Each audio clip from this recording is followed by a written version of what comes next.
Per la sesta giornata di campionato al Vincenzo Barone arriva la Nebros, reduce dalla cocente eliminazione ai calci di rigore dalla Coppa Italia per mano del San Fratello.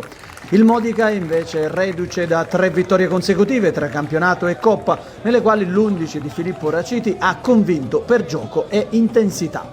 Rispetto alla formazione di mercoledì, dentro i 2 Brugaletta, Nicolò e Simone, e dentro naturalmente anche Savasta. Il Modica ci tiene a fare bella figura davanti al proprio pubblico e salutare al meglio lo storico impianto del Vincenzo Barone, giunto oggi all'ultimo ballo, visto che dalla prossima si dovrebbe giocare nel rinnovato Pietro Scollo.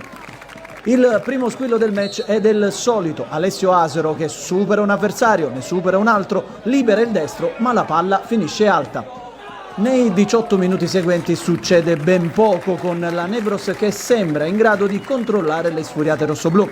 Al 25esimo però cambia tutto. Su un pallone vagante in aria, il più veloce di tutti è Bonanno, che insacca il gol dell'1-0. Prima gioia in campionato per l'attaccante palermitano. Il gol non abbatte la Nebros, che continua a proporsi con le geometrie di De Nadal e la velocità di Pontini, pur senza impensierire Romano. E così, al 35esimo, Capitan Floro Valenza ruba un prezioso pallone sulla tre quarti e serve uno splendido diagonale per Savasta, che da posizione leggermente decentrata lascia partire un tiro su cui forse il portiere messinese avrebbe potuto fare di più. Modica 2, Nebros 0. 2 minuti dopo è De Nadal a tirare per la prima volta verso Romano, palla fuori. Al 42esimo lancio telecomandato di Floro Valenza per Asero, che la mette rasoterra per Bonanno. Bello il movimento dell'attaccante numero 92, ma altrettanto efficace la risposta di Sendin Saldana. Ultima emozione di un primo tempo nel quale il Modica è riuscito a concretizzare quasi il 100% delle occasioni prodotte.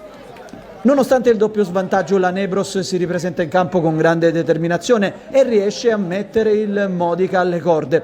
Arriva il minuto numero 13. Lo giudice lascia partire un cross sul secondo palo, dove Ferrendice gode di troppa libertà. La sua prima conclusione è respinta da Romano, che però non può nulla sul tap-in dello stesso numero 9 messinese, che riapre così il match.